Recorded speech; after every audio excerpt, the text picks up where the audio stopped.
I'm in better shape, but you use Google Maps, and it's always suggesting walking directions. Seems a bit optimistic. I was looking up New York to Boston, and Google said it was a 5-hour train ride or a 3-day walk. Not sure which one of those I'm going to do. Now, when the walk is over a day, they adjust slightly, and they give the walking icon a stick. Yes, Google, I can walk for 3 days straight. I just need to find the right stick. From here, the furthest walk you can do on Google Maps is to Fairbanks, Alaska. That's a 57-day walk. Google gives you no warnings. They just say when you get there, you may be in a different time zone. Google, I'll be dead before I get to New Jersey. Guys, thanks so much, Freddy G. You can't laugh at that.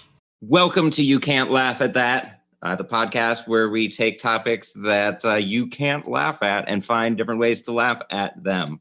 Today's topic, we are going to be talking about Google Maps, GPSs, smartphones, Waze, all that technology. Our guest today, well, first of all, I'm joined as always by my dashing co-host, Steve Mers. Hello. Who is, I've specifically requested he join us from his bed always from now on. It just brings, Much of holding a phone for an hour and a half. Sometimes I just want to, I get it. We'll get you a tripod. That's what yeah, I know, right? Yeah. Today's guest comes to us from New York City. His name is Freddy G. How long have you been doing comedy, Freddy? 6 years. 6 years. Stand-up 6 years. Stand-up for 6 years. Before that, I did improv, sketch, some stuff off and on. Okay. What made you make the dive into stand-up from improv and sketch? I always wanted to try. The first thing I did, I did some acting classes. I started doing acting classes just for fun. And then I wanted to get into comedy, and I did some improv, and I did a stand-up class, and I really liked it. And then I wanted to go back to it, but I was scared. So I was doing improv and sketch. It was a little less scary. And I was doing like occasional stand-up, like the low-level bringer type shows. Mm-hmm. What was scary about stand-up to you at the time? A lot of stage fright. I had to just do a lot. I did Toastmasters too, which is public speaking. Mm-hmm. I just needed to get over my stage fright. I had humongous stage fright. So I just had to get on stage a lot. That's also still my strategy. Just, Fred, you're awkward. You got to get on stage a lot. So I just get on stage every day, just push the numbers up because it's the only way you're going to be less awkward. Absolutely. And you can't even tell from that clip. Just your comfort with the silence and the audience response, no matter what it is, the little smirks after the, punchlines. Yeah. So when you've done 3,000 sets, your heart's not usually fluttering. My heart was fluttering during that set because it was like an audition for a club, one of the clubs that gives the most spots to New York comics, a New York Comedy Club. It was an audition. I was very nervous. That joke, even in that video, the joke before did great. And that joke didn't go over that well. And it was not the greatest finish to the set. And I was very nervous if I was going to get passed for the club. First of all, why did you choose that topic? I was trying to remember back. I think I started doing it in 2018. Mm-hmm. And probably I stopped working in an office, and I was just tutoring and doing comedy. So just constantly running around with Google Maps. I always plan out every route with Google Maps. I say the key to being on time is in New York, it's just Google Maps plus 15 minutes. You just add 15 minutes with Google Maps, you'll never be late in New York unless there's a massive subway delay. And then I noticed the walking directions thing. I think because I did look up New York to Boston. Mm-hmm. And then the stick, and then it's someone pointed out the stick, or I noticed the stick and then added that part about it. And then I used to, when I would go to different cities, I would change it from New York to Boston. Like I did, I went to Edmonton and I said Edmonton to Calgary, that's in Canada, or Houston to Dallas. I did a college conference in Houston. So I used to change it. But this privilege we have in Queens is it's a super local, just a borough of Manhattan. But everyone in the North America seems to know it from TV and stuff. So you can say Queens. Yeah. Right. And it's more, the inflection, it's the hard K sound. It's those little things that. Oh, yeah. Word choice, even something as small as the difference between Queens and New York City. Oh, please. Syllabically speaking and all that. So you start from Queens to Boston. I mean, that's a pretty reasonable distance, or Houston to Dallas. That makes sense. And then obviously, how far did your curiosity on the app take you? So that was just it. That was the bit for a while. And my wife was like, oh, we should look up the furthest walks. And that's the key. Yeah. Thank God she said that. So we looked up, we were trying to look in the world. The thing is the Panama Canal. And I got to write them a letter because you cannot walk across the Panama Canal, right? You can walk to Chile and then you can even take a boat to Antarctica. Just saw a documentary in Antarctica, by the way, fascinating place. But yeah, anyhow, you can walk really far, but you can't do that. They're not letting you, I'm going to write a letter, but so you got to go to Alaska from Queens. And then if you look globally, the other, the Eastern Hemisphere is way better. So we found the longest walk in the world. You kind of just got to keep testing it. You keep trying to push a little further and a little further. Mm-hmm. And then and this is in a later version of it, the Cape Town, South Africa to Bali, Indonesia. Harder to make that funny for me, not as personal, but that's the longest walk. That's, I think, 187 days. And I do have that one up on TikTok. So that's the furthest. And then at least, but the furthest in North America is the other one. Then I have a part where I talk about the walk the Jews did from Egypt to Israel. I was Canaan back then. Believe me, I've gotten a lot of annoying internet comments about that whole issue. Sure. But yeah, it was Canaan back then, and then obviously, it's called Israel now because there's issues, with Palestinian people would like a homeland too. To take that seriously, but anyway, yeah. So the Google says that that's a 4-day walk, and it took 40 years. So then you can kind of multiply that, and then the 57-day walk to Alaska is 570 years. That's a great evolution of the joke. How long? How did you spend an entire day trying to figure out what the longest walk was? Everything I do, it's like quick because I'm not good at spending time writing. So the thing me and my wife did probably took an hour one day after I got home from doing comedy. And then, it's all little bursts and little updates. I'm like, well, I got to try an update for this so I can put it and make another TikTok about it. That is the nice thing with TikTok for my style is my bits are short and then TikTok just drives you to add a little other piece so you can make another TikTok. Mm-hmm. Talk a little bit about that. What made you turn to TikTok? I mean, everybody's doing it now with the pandemic. Yeah. But what made you? I did it I basically just started 2 weeks before everybody else my age. I was really lucky. So yeah, I knew about it. The thing is, the number one thing you do in the platform, don't read what Twitter says about it. Twitter they say the most wrong things. I thought you ought to be young, sexy, dancing. That's the opposite of my brand. Young, yeah, all three of those. Mm-hmm. And then I took a social media class in August, and I was getting more into it, Twitter, Instagram. And then I saw that guy went to the person. He's like, well, you should just get a TikTok account. So I got an account.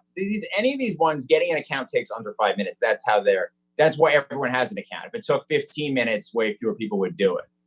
That was my problem with Snapchat. It seemed like you had to spend a bunch of time finding out who everyone's logins. Mm-hmm. So then I got an account. And then eventually I put up a couple videos before the pandemic. And during the pandemic, I was like, well, I can't do stand-up. I'm going to put up a joke of the day on Instagram in my story, and if people vote that they like it, I'll put it in the feed. And Instagram provides you no tools for anything. So Instagram is the least helpful app. People spend a lot, and including me, people spend money every month buying apps to make content for Instagram that Instagram doesn't pay you for. It is really a very mean app. Instagram, it's not, it's owned by Americans. That's maybe it's one redeeming feature. I like it otherwise, but yeah, it's not. So anyway, okay, so I was doing that. So then I was like, well, TikTok seems to be easier for making videos. Specifically, TikTok has a good subtitling tool. So I'm like, I will subtitle in TikTok and then I'll upload to Instagram. And then the first video I made already got 50,000 views, and which is Instagram. I was trying to get 10,000 on the best day. So already, this is March 20th, let's say.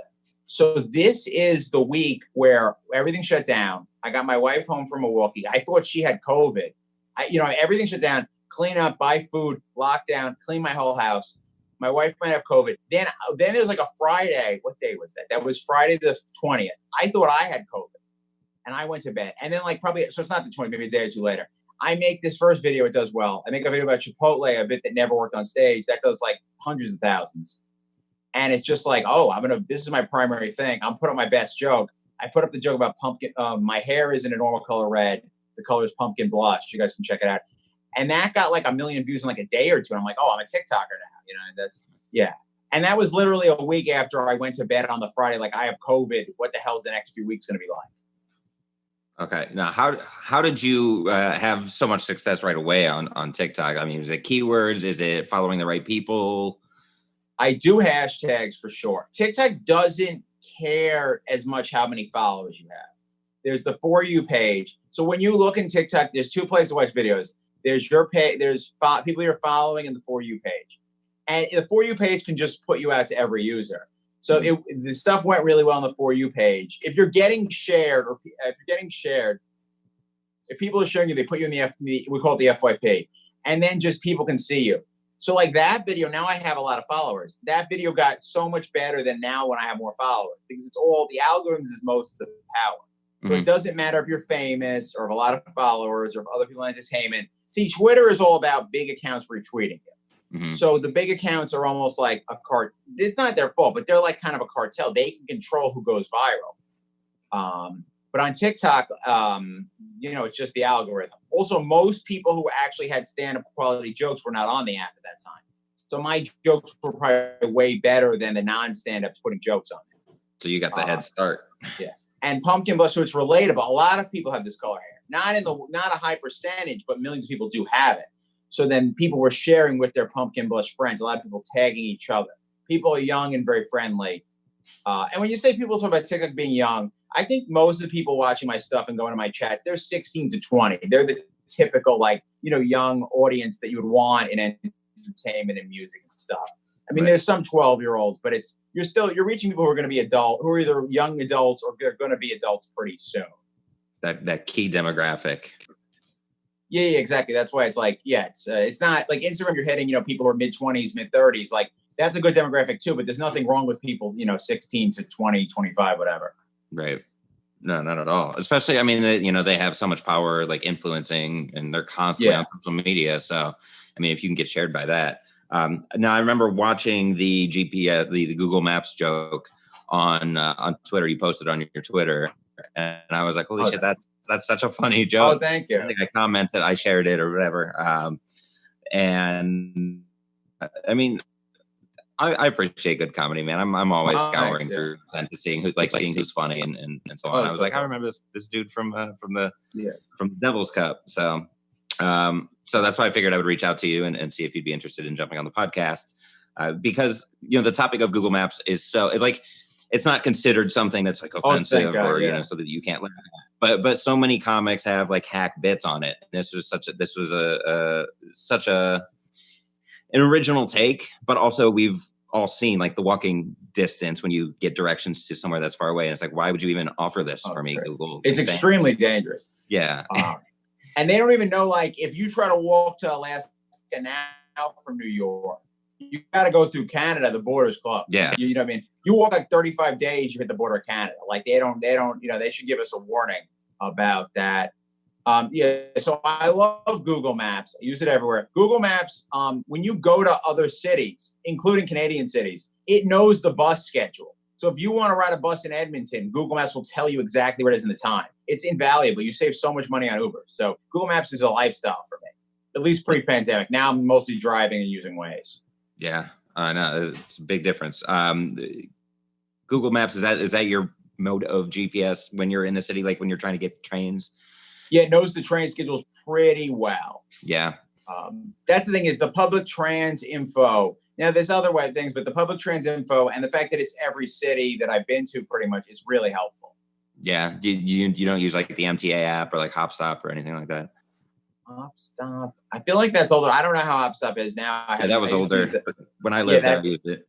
Yeah. No, I mean, it was good. I probably used it at some point. That's cool. The MTA apps are right. I mean, it doesn't work as well. Also, that doesn't give you walking directions. Yeah, the MTA, it's something. They're not going to make a great app. The biggest problem with the MTA app is it's called My MTA. This is a really minor thing, but I'm a details guy. So the MTA is not the first few letters. If you type in MTA, it doesn't come up, and that annoys the hell out of me. Yeah. The devil's in the details, man, or I'm crazy. One of the two. No, and I mean, it makes sense that they would make a faulty app to classic MTA. Oh yeah, absolutely. So the joke itself. I mean, we'll talk about the TikTok additions that you added to it. We'll play those as well. So the 57-day walk. Going back to the border being closed, like there's no warnings other than you'll be in a different time zone.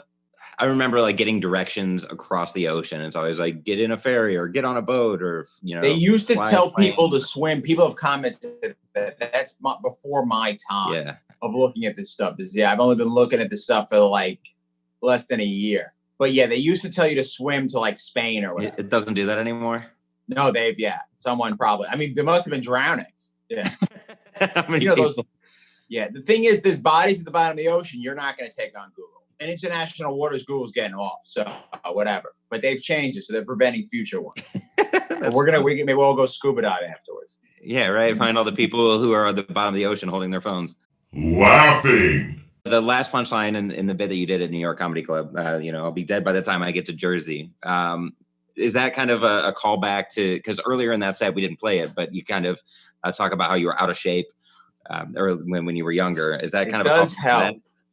Yeah, a lot of my jokes would be funnier if I was still fat because I lost like 90 pounds. Yeah, but you gotta. It's better to feel better, and all that. But yeah, so out of shape. It is somewhat of a callback. Yeah, that the idea that I'm out of shape. Yeah, it is worse. The better I look, the less it makes sense. The nice thing is Jersey's the next state over. People seem to know about Jersey. Now, there is, of course, the jerks who are like, well, Alaska's north and Jersey's south. And that's always annoying. Jersey is not only south of Queens. There is Jersey that you do walk through northern Jersey. It is technically true. But yeah, there's all kinds in there. Yeah. People are like, well, it's 57 days. If you walk 3 hours straight every day, 3 miles an hour for every hour every day. People will point that out like, I knew that, but I used to be in the joke, but it's less funny. Yeah, I look like someone who didn't fully research this bit. Yeah, like I know all this stuff, but it's not as funny. And also, if you're doing TikTok, you're doing a minute, you gotta cut it down. Yeah, nobody wants all those details. Ruined. But I'm very aware of all the details. Yeah, they've all been tried at open mics. Maybe I'll make them funny one day or whatever. Maybe I give up too quickly. But yeah, I'm aware of the detail. The point is that it's not realistic. So I assume you whittled the joke down from those details into what it is now, which is, I mean. Oh, yeah. Right. In my phone, the audio record, I mean, there's probably 50 million versions of it because, it's all you're just doing it and doing it. If it's a good joke, you got to do it a lot. That's how you get it better. Also, every bit of mine is like 10 seconds, and then I try to make it like 20 seconds. So it's real. You're building, I'm sort of trying to build a rocket ship out of tin cans sometimes. So. I feel that. So as a writer, do you start with like one line and build around that? Or do you start with like the idea for a premise and then write the jokes into that premise? What's your preferred method? Or I think I just write a topic down and then I try to maybe I have an idea and then I just say it in an open mic. Or now what I've been doing on open mic, so Twitter is just my open mic. So I'll just I'll just tweet it out. I'll just make, this is at least funny enough to tweet. You know what I mean? I'll just try it out and then I'll just add it, or you'll just do a bunch of tweets can become one longer bit. Mm-hmm. What did I have? Yeah. I had a bit about Adam and Eve and then I had a Cain and Abel bit that I did. So yeah, those were separate tweets that were successful. Maybe that'll become one bit. And I have a bunch of Jesus bits. Just all can be a bunch of jokes and just be kind of Frankenstein together as one bit, or you try to make it flow. Okay. But yeah, it's very much one line to. I don't think of myself as a one-liner comic because one-liners really, they're non sequiturs and they're really just one line. Mm-hmm. And it's usually not even about you so much a lot of the time. I mean, some of them are. What's his name? He was a little about himself. Mitch Hedberg was a little bit about himself. Mm-hmm. But yeah, it's the different punchlines and you're just trying to put them together. But I think on a punchline to punchline basis, I have trouble. I've been getting myself to sit and write long, like the Gary Goldman, right from was ever doing that. It's more tweet to tweet, stuff out on stage. It is a visual a verbal medium, so it helps me to say it. I mean, obviously you missed that. Have you gotten on stage since the pandemic has left? Yeah, I did a Thursday show in Central Park. That was good. I mean, outdoor shows are harder, but it was a good set. It was good to get back. So I'll be doing some outdoor shows. I mean, the thing is, the weather changes and the outdoor, it might just be a thing we could do for a little bit. It's unclear to me. Can they keep it up when the weather gets worse? Will, also if the numbers spike, then maybe it's not safe anymore. It's all, it's all tough. Yeah. I feel weird about nice the outdoor shows. Central Park. Those outdoor shows are just for us. They're not for the audience. Well, they are for the audience too. Oh, well, this one had an audience, yeah. But it's like just the repetition. It's just, you're not going to get too much out of it, but it is nice to do something, but Yeah. Yeah, I used to host a rooftop show in downtown Cleveland.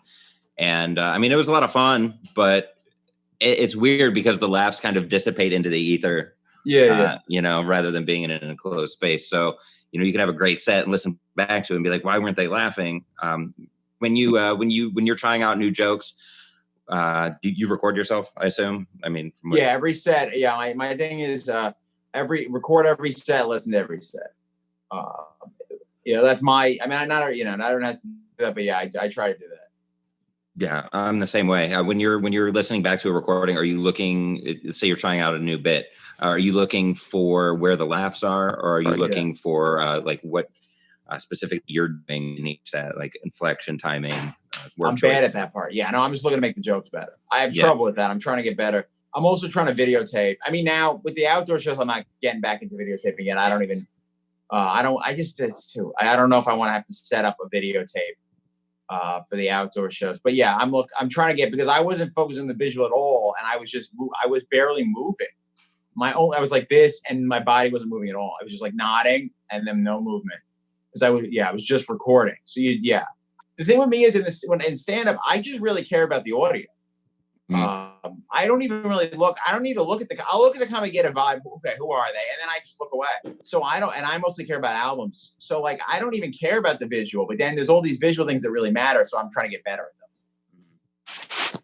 Yeah, it's a little thing. I mean, I'm noticing, I kind of tend to look at that when I'm watching another comic, like what's their body language like? Are they confident in the joke? Like I can almost tell when a comic is trying a joke out for the first time, or they're still unsure of it, just based on the way their body language is. I think that's super interesting. And that's why, I enjoyed your set. I mean, it's solid, it's polished. You stay in the one space. Like you said, you nod after, some punchlines. It's almost a nonverbal indicator that it's like, now you laugh. Oh yeah. That's probably bad. Yeah. But it's probably a bad thing, but, I'll keep working on it. There's a lot to work on as a performer. I'm doing a little, I'm having my wife give me, she's in theater, giving me a little acting coaching. So the acting quality is higher in the TikToks. Sometimes I look angry. So yeah, just like trying to look angry, look a little happy in the TikToks. Hey, you're like me, because you have a concerned look on your face right now. I'm not doing it right now, but I have a permanent anger look, but that's just me focusing. Like I have a crease in my eyebrows from that permanent look I have on my face most of the time. But Malcolm Gladwell talks about that. People can be mismatched. Amanda Knox, I don't know the whole story, but she got in a lot of trouble in Italy for a murder because she just is mismatched. So she's innocent, but she just seems really guilty, and like the police won't believe her. Yeah. Oh God. So yeah, that thing with me, I'll seem guilty. If I'm accused of a crime, I'll seem guilty. It's rough. I got to avoid accusations. You have to remember the audience is looking at you. You have to remember what they're seeing too when you're telling a joke. I always find it funny when a comic that is like good looking tells a joke about how they can't get laid. The audience is like, what the fuck are you talking about? They can't buy it. Yeah. Or the thing like, I'm thin, but I eat like crap. My body's really bad. It's like, now I'm thin, but like I wasn't thin before. It's just like, okay. You just be happy you're thin, okay? Complain about something else. Yeah. I mean, you can talk about how you used to be heavier, and that works. Oh yeah, I got a couple. I mean, probably, like you got those couple jokes, then you probably move past it. You're really good at kind of punching down on yourself, but the audience like not feeling bad for you. It's so challenging. A lot of times they do. And then I'll try to like the jokes that aren't self-deprecating. Like the Maps joke is not that self-deprecating. I mean, a little bit, but by my act, it's not as self-deprecating. I realize that then it is, but so I try to mix that in. Sometimes the Google Maps joke on like the road is like a palate cleanser because it's not as like they're not feeling as bad.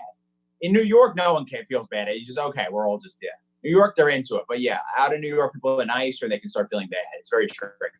Yeah, I hate that like sympathy reaction from the audience. It's like, no, I'm joking about it. So obviously I've like moved on, or I'm, working I'm on through stage it. with a microphone, please. Yeah. Yeah, they can be annoying, but then you're getting paid to entertain them, so you try to adapt. Yeah, I'm always trying to adapt. So I'll keep trying to get better.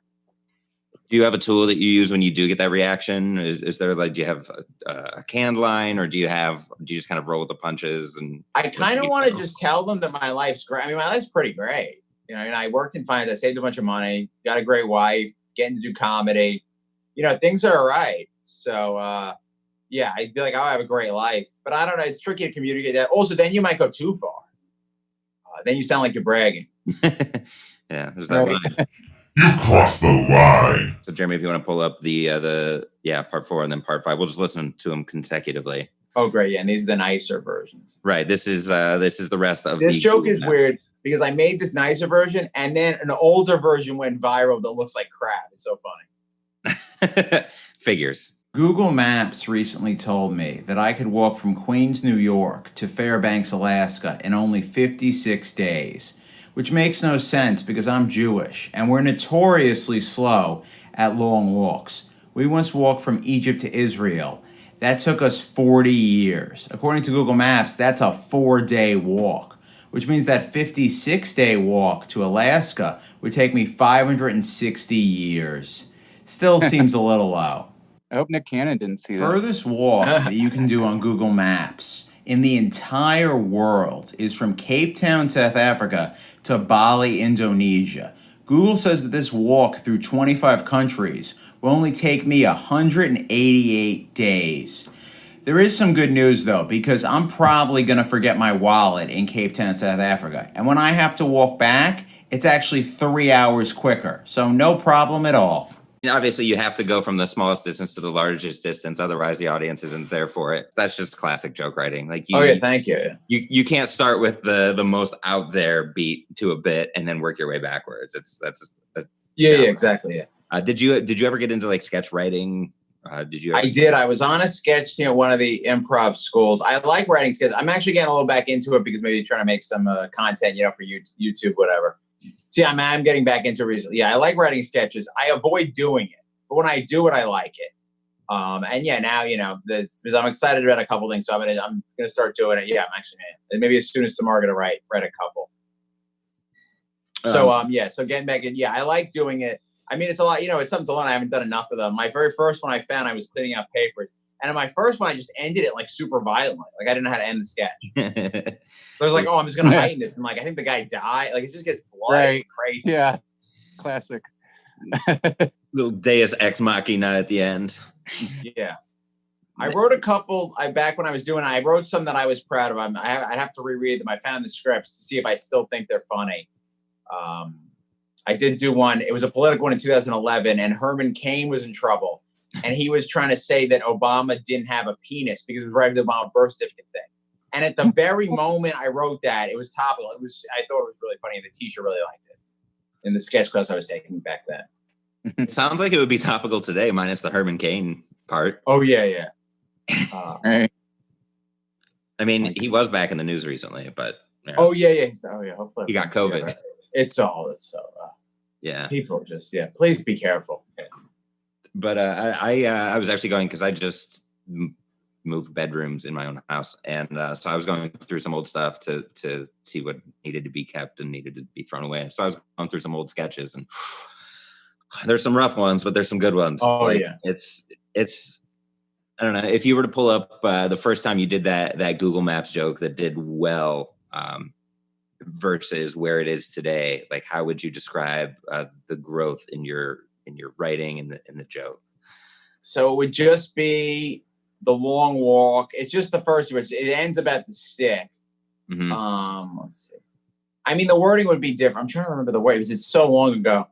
Stick. The how to explain the stick. Like, if I could find the right stick, I could walk that far. Like I would the order might have, I think, was reversed. Mm-hmm. Yeah, there's different ordering and stuff. And also there's probably versions where it was like at a mic and it was like rambling. There's probably more rambling. Things are only tight after you tighten them. So there's rambly versions. I'll just, I'll go on a Zoom show and I'll just talk stuff out. So so it's not always tight. The tight is just what you get in like the finished product, ideally. Without being on stage, I mean, it's hard. Like I got on stage the other night and I'm kind of getting back into the swing of things. And I was able to talk a few extra tags into a joke. And then immediately after getting off stage, like I knew exactly where I wanted to tighten things up. Oh, wonderful. That's always, that's helpful. Oh, that's like my favorite thing is when after you get off stage exactly what you need to do to like the light bulb goes on while you're on stage. It's the best. So I'm glad that you're back to getting up in front of audiences. It's weird because sorry. What did you say? Was that funny stuff, Dave? What's that? David, was that Funny Stop you were at? Yeah, it was funny. So I worked. I featured at one of the local clubs. And are they wearing masks? What's that? Are they wearing masks? Yeah, well, you have to. It's mandated in the county. I might go there soon again because it's been like a month since I did stand up. Month and a half. So it's worth it just getting on stage. Yeah. Just to fill you in a little bit, Freddy, Funny Stop is a club. It's in Akron, which is about 45 minutes south of Cleveland, and it's a typical more blue collar conservative audience there. Oh, of course. Yeah. So it's always a challenge to deliver our woke comedy to them. It is interesting, yeah. Wherever you go in Canada or pretty much anywhere, they have the more blue collar place they make fun of. Mm-hmm. Every place has it. Like in Cleveland, maybe it's Akron. You know what I mean? Yeah. Like in Edmonton, it's Red Deer. Like there's just like this place, and you can actually learn. You can just if you learn the name, you can just work it in, and people will laugh in the city. Yeah. But yeah, you should be trying to make everyone laugh. Yeah, let's go. Let's find because when the best jokes will work for everybody, but it's just to get there. So yeah, and there So it's just a different challenge. Right. That's cool. I know Akron, LeBron James too. So. Yeah, that's funny. That's Akron's claim to fame now. Before it was like, I don't know, don't they make tires there? Maybe, I don't know. I remember watching Rugrats as a kid. They would always mention Akron. Oh yeah, it's tricky going. I think Zoom back and forth with Zoom to live because Zoom was so satisfying. Because I had live Thursday, Zoom yesterday, and then now live today. But yeah, I mean, you just got to avoid like saying this Zoom sucks. Because then tomorrow's Zoom again. So we're not going to be able to. It's not fair to assume, I'm done with Zoom, I'm back to live because there's a lot of uncertainty. We gotta be open to a lot of things. Yeah, it's like eating a pizza and complaining that it's like not good lasagna or it's not as good as lasagna. It's like it's not lasagna. It's you're eating pizza. Enjoy the pizza as best you can. Yeah, zero people ever claimed that Zoom was better than live stand-up. It was never claiming to be in any way. So I want to meet that comedian. Yeah, this sucks. It's easier to schedule for sure. Yeah, I hate interacting with audiences. Do you have the Google Maps bit? Is that typically that's at the end of this 5 minute set that for the video that we did? Where would you typically put that in? Say you were doing 10, 20, 30. It's not bad to close because it's longer. It's weird to open with. I try to open it. It's kind of weird. It's kind of long. Mm-hmm. What if they're not listening yet? That happens, especially on the Zoom shows. And also, another way to do it is as a palate cleanser, just to like be less self-deprecating. Most of the rest of that 5 minutes is pretty self-deprecating the rest of the way through, and then you kind of tie that in at the end. It's a nice lighthearted way to close it out. No, I have a huge problem. Not a varying tone and being too self-deprecating the whole time. People can get sick of it. It's a bit of a chat. Something I'm working on. The nice thing with TikTok is how to write so many bits to keep it flowing that I wrote a lot of bits that weren't self-deprecating. But we'll see if they work on live. But yeah, I'm trying them out. So because some stuff that works on the internet is just for the internet. Not everything is for every medium. Right. It's cool to see how the genre of comedy is evolving with what's going on, and it had to be like a very quick. What word am I trying to say? We had to adapt to the disruption very quickly because it was just everything that we knew was just out the window. So it's like, all right, Zoom shows let's do that. TikTok is obviously becoming a medium. Yeah. So way to go for getting in on the Oh, ground yeah, floor yeah. of that.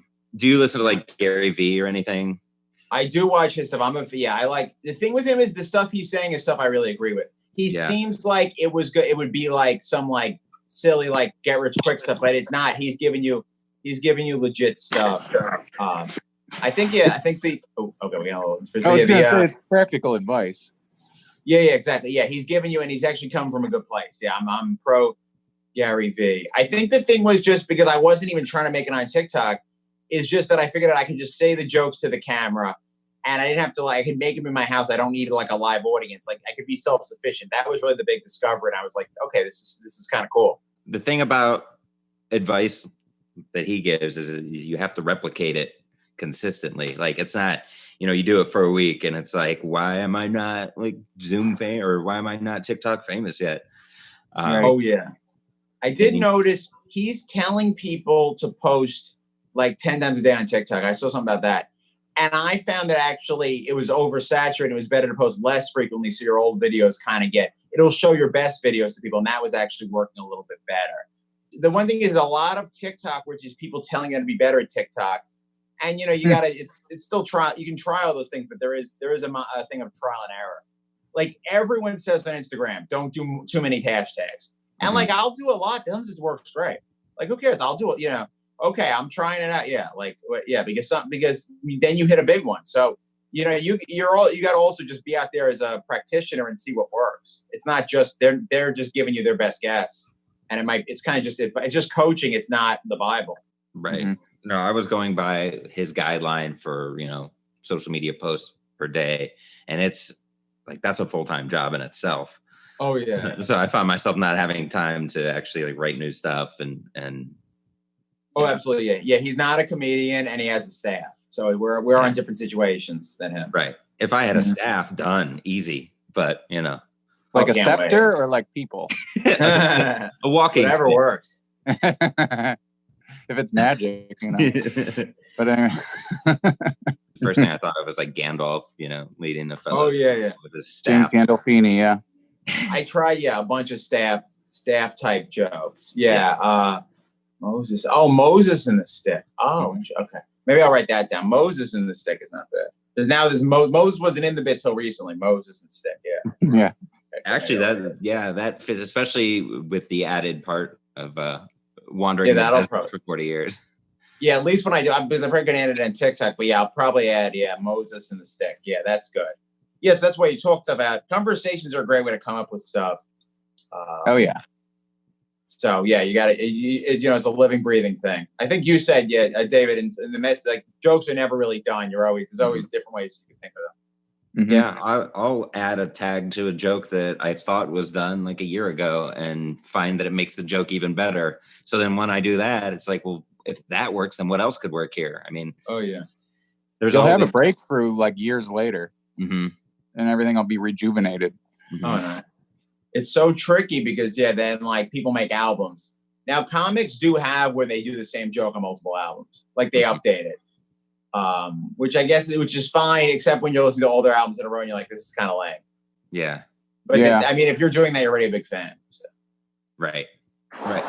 And really, unless you're like a Bill Burr or like a Mark Normand or something, and you hear a joke on their album and then you go see them live and they do that joke again, like that's disappointing. But if you do an album and you're you or me or, like people don't know who we are. Even, some of these headliners that travel on the road, like sure they have an album, but chances are the audience hasn't listened to it. They're just out to see comedy. So, oh, absolutely. Like, for example, Mike Vecchione, his most recent album is phenomenal. And he came to Cleveland and he performed, maybe half of his set was from that album. And most of the people there had never heard the album. Oh, of course. And so they were dying. And I'm sitting in the back like, I know these jokes already. He's so great. Yeah, him I've gotten to meet. He's a beast.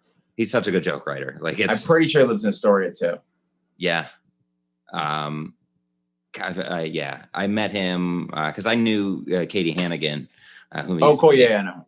Oh, of course. And so she was featuring for him, and I made sure to go to the club and support. It's like anytime, because like I said, I worked at Caroline, but anytime I see any of the comics who were doing feature work at Caroline's while I worked there that are now headlining, like your Joe List, your Normand. Oh, yeah. Joe Mackey, Sam Morrell. Carmen Lynch, like all them. Oh, great guys. Who are headlining. Like I always make sure to go, when they're at the local. She's another one. She'll have great albums. Yeah, obviously Norman and Liz too. The great Joker. I saw Liz Mealy just dropped an album. Oh, yeah. Yeah. So. Oh yeah, no, she got on TikTok pretty early too. She embraced a lot of the comics. Were like not as into it. She's into it. She actually was one of the teachers in the social media class I took. She's quite a resource on a lot of this stuff. Oh, that's People cool. also will be like, oh, you might burn a joke on TikTok. It's like no one who watches a late night show or whatever watches TikTok. Or also, and you can always take it down later anyway. But like you can put your jokes on little clips of social media and then do them in other situations. It's not as like universal, like either it's burned or not. It's much more of a matter of degrees, as you've been talking about. There's very little overlap, so it's like, it's not a big deal. It's literally like median age TikTok 18, median age Colbert 55. It's a real big gap. That's actually my age is the difference in that gap, if that's the real gap. Yeah. When we were in the middle of quarantine, I would post like 1 minute videos on IGTV. Well, I did longer videos because I also do like leadership speaking. So I kind of tied in cool. like happiness and humor into this whole. Oh, so like Gary V. Oh, nice. Oh, it's so cool. No, not like Gary V. But any excuse to get in front of an audience, and I love, like right now I'm trying to figure out ways to get this book, like incorporate some of the things from Sapiens. If you've never read it. Oh my God. That book blew my mind. Oh, I'm so into. We can do a whole other pod about that. I've read one of his other books, and I'm reading the third one. Yeah. Oh man, that book is mind blowing. Yeah. I won't delve into it right now, but yeah, I'm very interested in that book. Maybe we'll talk on DM. Yeah. Now I want to read a whole day about it. It's so. Oh, good. It's great. It's great. It's a very non-linear way of looking at history. The concepts that he talks about, I would have loved to learn, coming up in high school, but maybe I wasn't ready for them mentally. Yeah. I'll give you one line. We didn't domesticate wheat. Wheat domesticated us. Yeah, that's it. If you're intrigued, read the book. I like that. Yeah. Yeah. It's deep. Another comic, another Cleveland comic and I are talking about starting a podcast based around this book. So cool. And just kind of like going through the book and talking about like real world application. And I'm a human behavior nerd. So it is anthropological. Yes. I'm very much into that. So that's cool. Yeah. No, Steve, you would love it. You can get it for like $14 off Amazon or something. Yeah. Nice. I also, I say I read books and it's an audiobook, but I'm an audiobook guy now. I'm just too much workaholic. So yeah, I'm reading Twitter and listening to audiobooks. Yeah. You can just. Oh, sorry. No, I was just gonna say, first time I read it, it was audiobook, and then I liked it so much that I bought a physical copy. So that's really good supporting it because I'd listen to it at the library or whatever.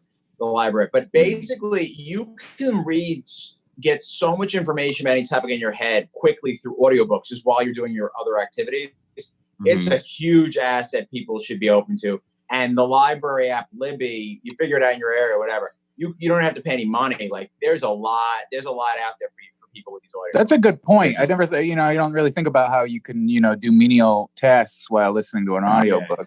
I like that. I'll give that a try. Podcasts are great, but you can do fewer podcasts and more audiobooks, and you get a lot of information rolling around in your head. I know so much about the Civil War you guys wouldn't believe. Yeah. Do you have a bit about the Civil War yet? That's the problem. I like reading history books, but I have trouble making them into bits. It's State a big. rights. Oh yeah, sorry. No, I was like states' rights. Yeah. Sorry. Oh yeah, I mean it's all Also, it's a little weird when a guy this white knows that much about the Civil War. Right. But yeah, like it's just basically Hamilton. The same guy wrote the Hamilton book that the play's based on. Sure, no, he wrote a book about Ulysses Grant that would make a great play. So if I ever meet Lynn, I'm gonna try to get him to do it. Grant has an amazing. So you only know half a Grant story, probably. It's a lot of Grant. There's a lot of cool Grant stuff that's not in common knowledge. Write a great Civil War bit, and then we'll bring you back and we'll talk about the Civil War. I need to. Yeah, that is a topic. It is a topic we haven't gotten into yet. And that's the thing is there's so many different angles that you can take, and especially if you're well read on something, it's almost overwhelming. I mean, you can frame like a historical joke in terms of today's current events, or you can. That's a good point. I mean, do you ever listen to the Dollop? Yes, I did listen to a couple episodes. It's solid. I didn't become like a fan who listens to like every episode, but I've listened to it. I enjoyed it. Yeah. Oh, there's so many episodes, and they definitely lean into that that improv kind of. I mean, the one guy, reads the story, and then the other, the comic Gareth Edwards, who's actually a pretty funny comic. His album's pretty funny. It's on Spotify. Nice. I mean, just the way they go back and forth and build like characters. Anyway. The Whiskey Rebellion one was really good. And kind of how, maybe Washington and Hamilton. Because Washington is president and then takes to the field as like the commander of the army. Because these guys won't pay taxes. And just kind of how Washington was maybe being a jerk there. And it was really interesting. Okay. I just listened to one about Charles Lindbergh. It's great. Oh, nice. I recommend that one. He went off the deep end a little bit. He got real anti-Semitic during right before the Second World War. Those early flights, man, they made you crazy. What's his name? The guy Howard Hughes. Yeah, so crazy. Mm-hmm. He flew around the world. No, it wasn't even that nervous when he flew around the world. And then he's just insane the rest of his life. Yeah, I read a good bio on him. Yeah, big fan. A big fan of the bio, not necessarily him personally. I don't think he went anti-Semite though. Really, crazy people as crazy as Howard Hughes usually go anti-Semitic, but he didn't. So nice of him. Yeah, he stopped right before. Yeah. Yeah, you're crazy once you start. The Jews will not replace us. Yeah, that's the thing is, Jews must be good because the people who go anti-Semitic are usually the crazy ones. So Nick Cannon. Oh yeah. Relationship with Mariah Carey will do that. Oh, I bet. Yeah. It's sad though because I didn't like the stuff it seems like he said or whatever, but then that show has helped a lot of friends of mine. So like Wild and Out, I hope keep going because it's very helpful for some New York comics. Oh, for sure. I've listened to some interviews with some of the comics that have been on that show. And everybody has nothing but good things to say. Yeah, I think, and they have a lot of fans of that show. It seems like a show people like. So hopefully, that content is good, even if the podcast he did wasn't super great. So. Right. So is that still on, or is that just in syndication? They were making new seasons because my friends would be doing tapings, and now it's canceled because he owned it. So it's like if he's he's not canceled, but if they don't want him to have a show on MTV. Then the show would have to go away, and you can't do it without him because of he owns it. He's a pretty big part of it. I think that's my understanding, but I'm not an expert on this stuff. I see. But here's the thing about getting canceled from a network now is you can throw it up on YouTube, you can throw it up on some other medium, and continue the brand. Your website for $7. Yeah. Oh yeah. If you have fans, you're not. If you're rich and you have money and fans, you just make content and your fans can see it. So you're not. Cancel doesn't mean canceled you're gone forever. You just put stuff on. Yeah. It's just a different place. You just put it in a different place. Yeah, you've been relocated, and that's the beauty of today. And you've leaned into that with the TikTok, with the GPS bit, and then the angle that you took. There's any number of ways to take. I've heard a lot about how people letting their GPS guide their lives. I've heard a lot about that. The Office had that one episode where they drive into the lake. I don't know if you watched it. Oh yeah, definitely. I've seen it a couple times. Things like that. Honestly, it's technology that's taking over our lives, so we've got to find ways to find the humor in it, to maintain that humanity. Me for one, I am all hail our robot overlords. Oh yeah. I'm here for that. There's a lot of good that can come out of automation, and we got to use the tools that are available. Right. So, though I do think that Sapiens guy, one of his books is how it's gonna, just evolve past humanity or something. But I have to see. So the big problem with the bit is if Google fixes it, then the bit becomes dated. So the bit has a time length. Mm-hmm. So I guess it's fine. I already, you did it a lot. But yeah, stuff like that, things can get ruined, by time. I had a bit about how Justin Trudeau never had any scandals, the Canadian Prime Minister. And then he had a blackface scandal. Now, the good news is Americans completely forgot about that already. So I can still do the bit in America. But yeah, life will change and then your bit's gone. Right. Stuff that's dependent on a real world thing. All of a sudden, Aladdin face comes to surface. Yeah. That's what I call it. I call it Aladdin face. Yeah. Yeah, no, he didn't. He didn't go full blackface. It was he did it Arab or. Essentially he did, but yeah, I get what you're saying. Where a shade of brown, where essentially that's like the same thing in a way. If functionally it is, I would suppose, but. Oh yeah, it was an inappropriate, face thing. It wasn't for, for black people, but it was for another race that he isn't part of. Yeah, kind of he didn't need to do that. He would have looked like Aladdin in his own way without it. He looked less like Aladdin with the brown face. It was so dumb. I don't get it. It was dumb. All right, and it's definitely wasn't something you should be doing today. And he won re-election anyway, so at least maybe Canada's a pretty forgiving country. Maybe they all moved past it. Yeah, right. He definitely won't be doing it again. Yeah, he's probably not going to host the Oscars. Too soon. This is a constantly evolving technology. And I was listening to an interview with Yuval, with Russell Brand, and he was talking about how, like, in the Industrial Revolution, there was this big sweeping change, but then 5-10 years later, people settled down, and this was like the new way of doing things. Whereas now, when new technology keeps coming out, this new automation technology, like, we're going to need to reinvent ourselves repeatedly, like every few years. So there's no stasis. So, in that sense, if you're going to joke about technology, chances are it's not going to be evergreen. Of course. So don't say this. Never say this. I'm too old for that app. Never say that. It's dumb. Every app. Well, first of all, you think like 8-year-old kids are good at technology? It's just easy. Every app you're only an hour away from learning how to use a lot of every social media app. They're not that complicated. Or you can read a couple articles. You're not too old for any app. I'm not saying no one's ever too old to do any specific thing. Maybe not. That's a matter of taste. But yeah, you're not too old for this app. You're not done learning new apps. If you want to be part of comedy and the world will be learning new apps all the time, and it's not that big of a deal. Right. Yeah. It's constant education. And I mean, they're constantly updating apps and stuff too. Exactly. Yeah. No, I have a joke that I do. I mean, I do it on stage as a comedian, but I also do it on stage as a speaker because I want to make the point of how quickly technology is evolving. And I make the joke that, I'm worried about people not ready to adapt to new technology, because a guy came up to me after a show and he was like, "You want to buy a GPS?" And this actually happened. Yeah. And I work that into the joke. I'm like, "No, thanks," because I already printed MapQuest directions to Blockbuster. I'm good. But all three of those things, like having just a specific GPS, MapQuest, and Blockbuster, they were a thing like as 10 years ago, and now they're gone. I miss walking through I mean, I do the same thing with the Netflix too, just browse it. But yeah, I definitely miss walking through Blockbuster. That was a nice experience. Would be cool if Netflix could make a virtual Blockbuster that you could walk. Oh, it's so cool. Netflix makes a virtual reality Blockbuster if you to walk through that, just browse their catalog. That would at least make me happy. I don't think it's worth their money. And I'm sure you're not the only one. Yeah, it was a fun time walking through the Blockbuster, looking at the movies. Yeah, I get why. I mean, I'm not against that. It had to go away. Blockbuster was probably an evil company, and they've gotten surpassed. But yeah, it was a nice time. Right. I want to relive the glory days of going to rent one specific movie and then it being out. You can't laugh at that.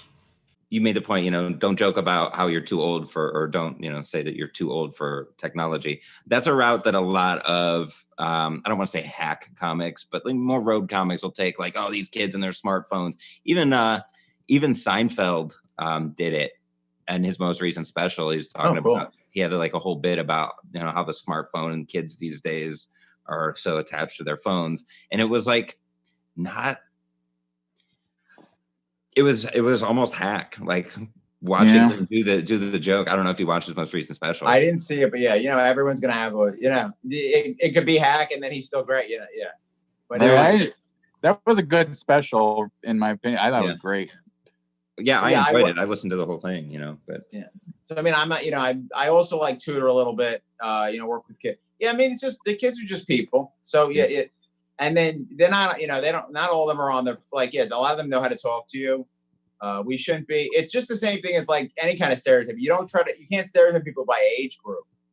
And yeah, there's going to keep being people born. So there'll be more and more younger people. So you got to get used to it and get along with them and give them a chance.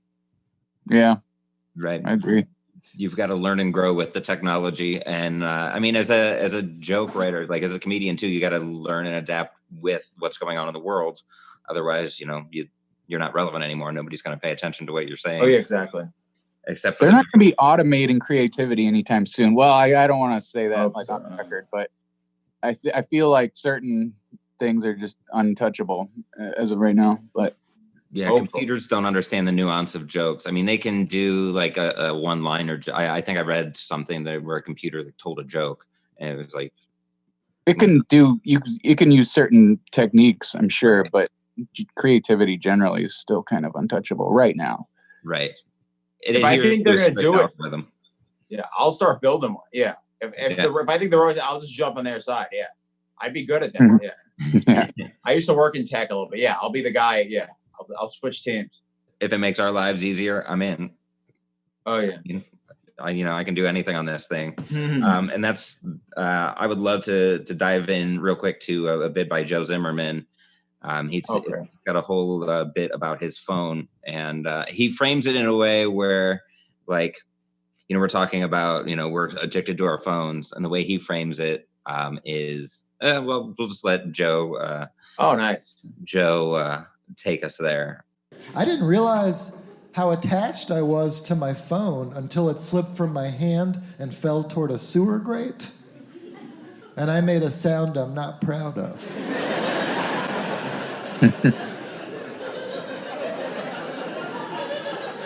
I was like, that's everything. And it rattled around in that sewer grate and popped out onto the street. I picked it up. There were no cracks, and I held it to my breast. I was shaking. I was like, I'll never let go of you again. You're so good to me. I don't know if I'd ever felt more joy. I think that's the secret. If you have someone in your life who you care about, do this. Hide their phone till they hit rock bottom. Which should take 1 minute. And then right as they've panicked, just be like, here it is, you silly giz. How'd you get it into the plants? You're so stupid. They'll be like, you found it, thank you. They'll be so happy the rest of the day, And you gave that to them. But it also made me think, working at the phone store must be the worst job to have now. Is there anybody more panicked than every customer?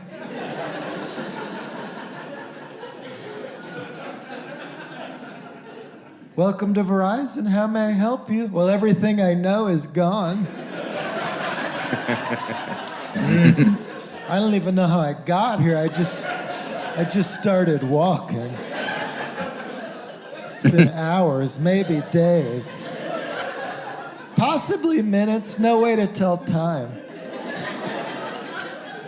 I tried to call 911 from a payphone, but I didn't have my phone to figure out how to do that. I'm so hungry. Do you have Yelp? Can't eat without a rating. What if it's a 2-star? Please help. I've tried everything. I put it in rice. That was everything. How weird is it we have such advanced technology and one of the main fixes is rice?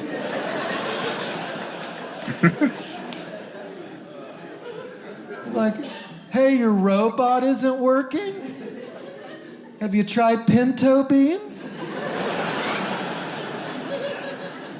Well, of course the spaceship didn't take off. It needs steel-cut oats. Give it some quinoa. All right. Oh, so good. It's such a good bit. I mean, he says the same thing, but he uses different perspectives, like the phone store employee, the person panicking at the phone store, like his own reaction. Once dropped my phone in the toilet, immediately reached in and picked it up. Yeah, like it's right. Yeah. Now Todd Barry has a bit about that, and he's like, and the guy's like, oh, the toilet, but it was clean, and he's like, it was the first time the toilet was ever used. But yeah, I just went to 10, just block it out. Yeah, whatever. Yeah, I'm not letting that thing go. Right. And that's everything. That's it. Yeah, it's perfect. It's such a good line. I mean, it really is. You know, when was the last time you asked somebody for directions? Oh, thank God. Yeah. No, older people will just give you and like, I got the GPS. Like, I'm in a rut. Yeah. I think once I was almost rude to one because it was like, I gotta go. Like, I don't need this. Yeah. Like, I know this information. Like, leave me alone. Address. Yeah. Yeah. Like, yeah, you're just, because I just can't. Yeah. Time is of the essence. Right. I don't need to know that if I pass the Dunkin', I'm gone too far, because I will not have passed the Dunkin', because I know exactly where it is on this radar, this map. Please. Yeah. At a ridiculous position. Yeah. You say you use Waze when you drive. Yes. That, I mean, I love that when I'm on the road, Waze is the best. Yeah, it lets you know where the cops are. Yeah, it's good. Also, it's owned by Google. It'd be great if they integrate, because then there's a Google Maps driving and a Waze. It'd just be good if it was all just kind of one app or one, thing. But yeah, it gets the job done Waze. Do you have an iPhone? Yes. Yeah, I've had an iPhone since 08. Yeah, okay. I'm just an iPhone guy. I mean, I'm nothing wrong with the Android. Every joke about how something turned green because the guy was an Android user and texted you, every joke about that I hate. That's like, you're just corporate. I mean, I'm using the iPhone for 12 years, but that's corporate brainwashing. That's my least favorite type of humor. Apple, man, they did it. They've won. Yeah, have whatever phone you want, whatever. Yeah. I mean, if it starts not working well. People with paper planners, though, that's annoying. When they're like, I got to go get my planner so we can make a plan. Like, just have the plans with you in your phone, please. You mean you're not using your calendar? Yeah, they got the paper planner. That's just annoying. But and that's the thing with your bit. I mean, there are so many directions. Like, I mean, I love it how it is, but there are so many different things you could. I mean, just adding that Moses line is. Wrote that down. Yeah. No, always more. Yeah, whatever. TikTok needs more content. So yeah, whatever. Yeah, I'll do a million versions. Who cares? Yeah, right. I mean, like Google Earth. Remember that was a thing. You could look at like the 3D cities, like the 3D models of the buildings and stuff, and like Street View. I like Street View. Yeah, I still occasionally try to use that. Have you worked that into anything with Street View into the joke? I haven't. Yeah, I'll write that down though. Yeah. I saw my car in Street View and it made me very nervous. Yeah, they're watching. Yeah, I saw my parents' dead dog on Street View. Not when the dog was dead, but it was still alive. It's dead now. Oh, thank God. It wasn't dead in Street View. They must have solved a bunch of crimes with it. There must be all kinds of things. I wonder. They got some weird things on camera, that's for sure. Yeah. So like a street fight between two ladies in Russia. Because of course, Russia. Yeah. I love watching a comic with a good set. Just like a tight bit like that, because my brain will take it in a different direction. And when I do a set and I think I have it down, I love when somebody comes to me with like a note or something.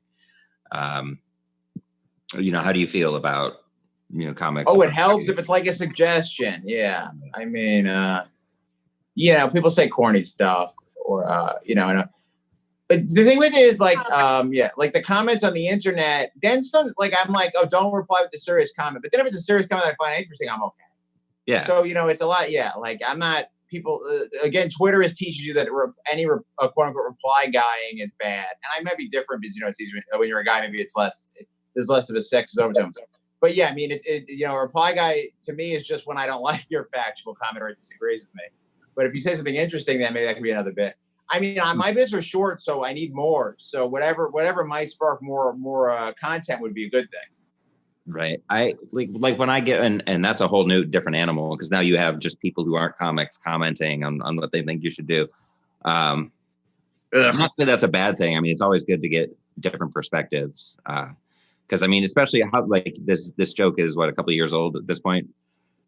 Yeah, it's been evolving, but yeah, I definitely was doing it in the fall. I think in the fall of 08, it was like the hot new joke that I was going to do at the college conferences. Okay. I can't remember if it did well there. I think it did well there, but overall, I didn't get a lot of college work. So yeah, I mean, it's just like you're looking at the same joke for so long, and there's only so many ways that one person's brain can look at. Oh yeah, it's good. So. Yeah, good talk to the people.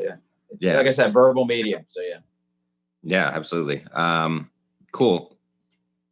I don't know if there's anything else. We've been through like all my notes. I mean, Pete Holmes has a great bit on Waze, but that doesn't really add, I don't think, to our conversation. I don't know if you want to add anything to the Joe Zimmerman bit. Any thoughts that you had on that? Yeah, I mean, it'd be hard to make one of his bits better. Like, he has an Andrew Jackson bit that's great. And I'm like, why am I reading all this history and not thinking bits like that? But yeah, he's just doing it, and I'm not, maybe. But yeah, that bit definitely inspired me not to write. I mean, I've written some history books that aren't that good.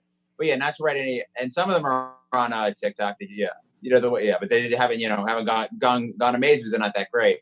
But yeah, definitely very inspired by him. Yeah, I don't know if I want, just because he did it so perfectly, then yeah, but maybe it'll inspire me to write other bits about smartphones. Right. Yeah, I mean, there's any million different directions that you can go by, God, did you ever see anybody still using an actual map trying to get around? I think this woman gave us one when we were visiting. I think I was visiting someone, and they might have given me one. But yeah, it's the thing with maps is the folding. So any map, if I don't have to fold it, then maybe it can be helpful. No, I don't think I ever folded a map back the way it came. Oh no, that should have been a high school class. A lot of stuff they should teach you in high school. Map folding, they should have been teaching you. Right. They got lucky that I don't need it, but I needed it then.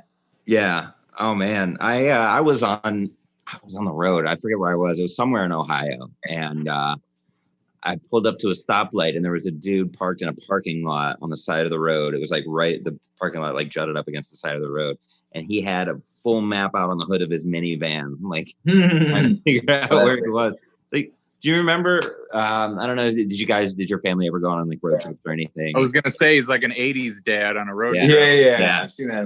We didn't go on long trips. We drove to upstate, but we drove the same place every time, so we knew how to get there. Yeah. Like they knew before I was born, I think, how to get there, or at least before I can remember. Yeah, it's just programmed into your DNA. Yeah. No, I remember before we would go on family vacations, we always went down to like a different place in North Carolina every year. Every summer. And I remember like the day before we would leave, it was like a full day project. My dad took an extra day off work so he could figure out the route that he was going to take to get there. And he's like drawing on the map where we're going to go and where we're going to stop. And now it's just like, let the computer guide the way. Oh, it's so great. Something that used to take hours to figure out, you just seconds. We're very lucky. We are very lucky. That's another Goldman bit. Oh yeah, I love that. Like calling the operator. Oh yeah, the operator. You're shitting me. Yeah, you're shitting. They don't expect your call. Oh, so good. His albums we are very the hell out of me. Those are his albums multiple. I'm a big Goldman fan. Yeah, me too. Yeah, great. He when he was in Cleveland in December, I want to say, and he did 2 hours and 20 minutes. Oh my god. Just really working stuff out, and you can tell. Like, I would love to see it whittled down and whatever his next special ends up being, whenever that is. Yeah, with a lot of the stories, there's like a 25-minute version, and then there's like a 5-minute version. There's different length versions of those. Yeah, of a lot of his stuff. It's very interesting to see the different versions. Just huge fan of him. Absolutely. Did you follow his writing tips, his daily? Yeah. That was he won Twitter in 2019. Oh man, that was so great. Yes, he did. It was helpful. Yeah, I still though I just write on Twitter. I mean I need to get better at it. Yeah. But it's it's also things are not one size fits all. So listen, listen to him, learn a lot from him, and then do. But you do forge your own path. No, and I love listening to interviews with him too. He's so humble. Like he when everybody's telling you you're one of the best joke writers, but he doesn't act like it at all. Cool, man. If there's anything else you want to add about GPSs or like writing jokes or any tips you have to comics about writing jokes about like technology, things like that. Oh, okay. Just in, my mentor of mine, this guy Greg Stone, another historic comic. He's a bit further along as you may. Oh, you've heard of him? Yeah. Oh, awesome. Yeah, he's the best. Yeah. So anyway, he said there's only 2 rules of comedy: be funny, be original. So I always think in those terms. Yeah, it's very important to be both. So yeah, just don't try to have the same take everyone's having. And this bit worked because I found a detail that other people had made a joke about. So like the devil, the devil and also the humor can be in the details. I think that's the lesson of this bit. Yeah. Yeah, it's the little things that you notice, but you never really think of. And the walking stick, like, that's funny. Oh, yeah. And I guess, don't be afraid to make fun of yourself in a observational bit. I'm never afraid to make fun of myself, maybe too much, but yeah, if this is an observation bit, okay, I'll still make fun of myself. Who cares? Right. Yeah. The audience audience doesn't like it when you make yourself like better than them. Yeah. Nobody wants to hear you talk how good you are. Yeah. Laughing. A lot of the people that listen to this podcast are like newer comedians, people that, are just learning on the fly. Oh, nice. Yeah. So that's why we love. Oh, I hate that when people are like, oh, you want to be a comedian? Don't. I hate it. Like, yeah. Like if I didn't think you should be a comedian, or like people, like I would stop being one. You know what I mean? Like, yeah. It's a good thing. Yeah. Also, like my thing is anyone who wants to, and this was pre-pandemic, it might be different standards now, but anyone who wanted to get on stage once a day, you're welcome to be a comedian. If you're not willing to do that, then maybe you're not ready to be a serious comedian. You just want to dabble. But if you're willing to do it, whatever amount of times consistently for like a number of years, you're welcome in the comedian world. That's what makes us the funniest. 100%. A lot of people want to be comedians. They don't want to. They're not funny people though. And it's like just like this, and not people can become funny, but I feel like you need some element of creativity and a really good sense of humor going into it. But ideally, ideally, exactly. I think there's exceptions, of course, but how would you define the term sense of humor?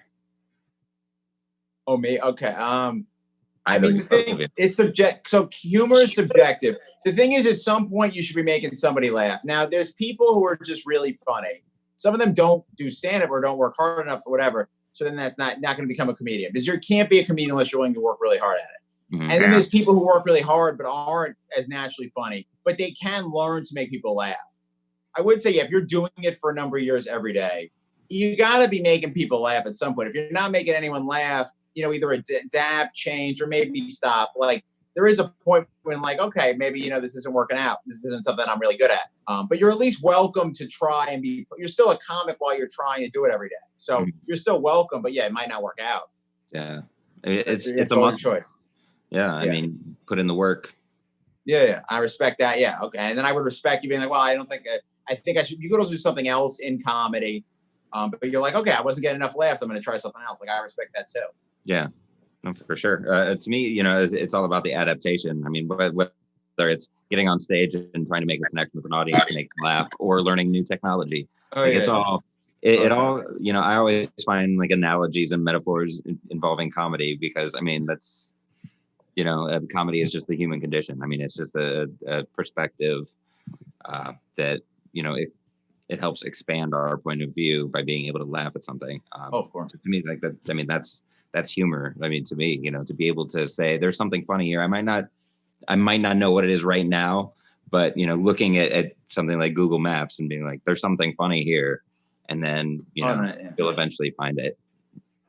Yeah. See, if you have to be original, then it means you have to always be evolving. So that's So then stand-up always has to continue to be original. You got to keep. Yeah, it's got to keep changing. So that's really nice. Just like technology. Absolutely. Steve, you want to throw anything else in there?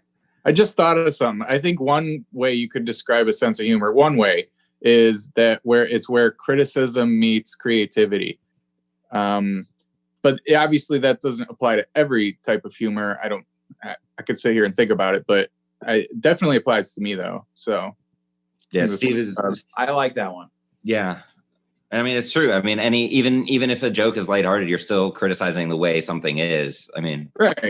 It's taking, and then putting a creative spin on it that is literary or whatever. I mean, again, there's so much to comedy that it's not always that, but in my case, it's predominantly that. Somebody just defined comedy to me once. I forget who it was. It wasn't that long ago, but it's taking words, adding words, and then getting rid of words. Yeah. Journalism was big for me. I took a journalism course when I was in college, and it really helped me with word economy. So, yeah, I wish I said.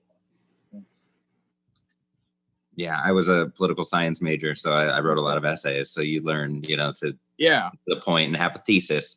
Just like, with writing sketch, there's got to be a game or like an improv scene. There's got to be a game, something to come back to, the core thread running through the bit or the journalistic piece or, the scene.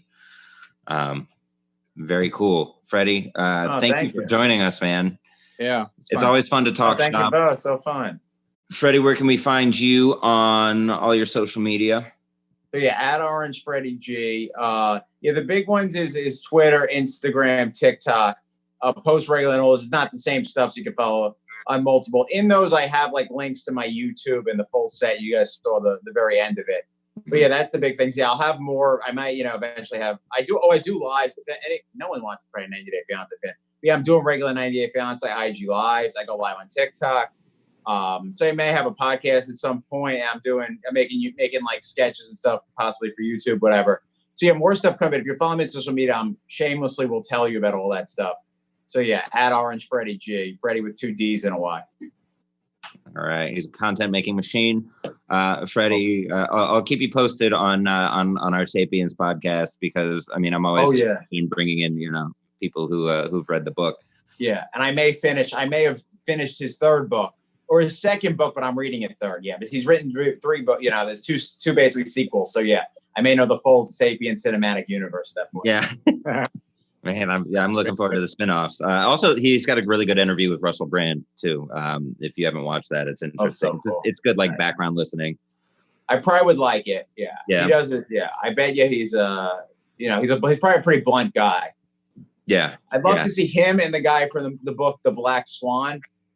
The Black Swan. Yeah, whatever. Yeah, but anyhow, those 2 dudes probably could like argue real well. Yeah.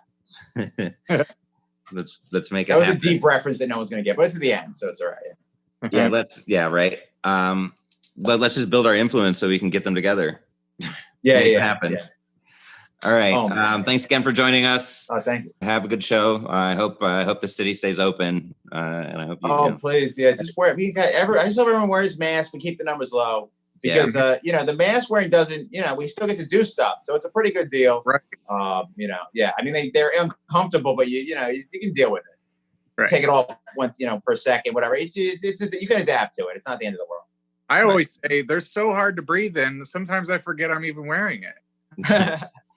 So that's what I'm going to stick to as far as telling fuck is the deal. That's impressive if you can forget you're wearing it. I've not gotten to that level, but I'm just 100% wearing the mask. Yeah, I'm just.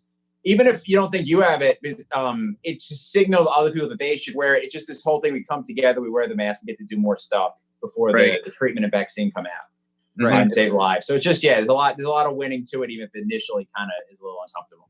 There's nothing you can lose. I just make it part of my ensemble. It's like an accessory. Yeah. You're killing it, man. Yeah. I might eventually get some. I'm just wearing the blue ones because they're the least, I need the one that's the least warm for the summer. Yeah.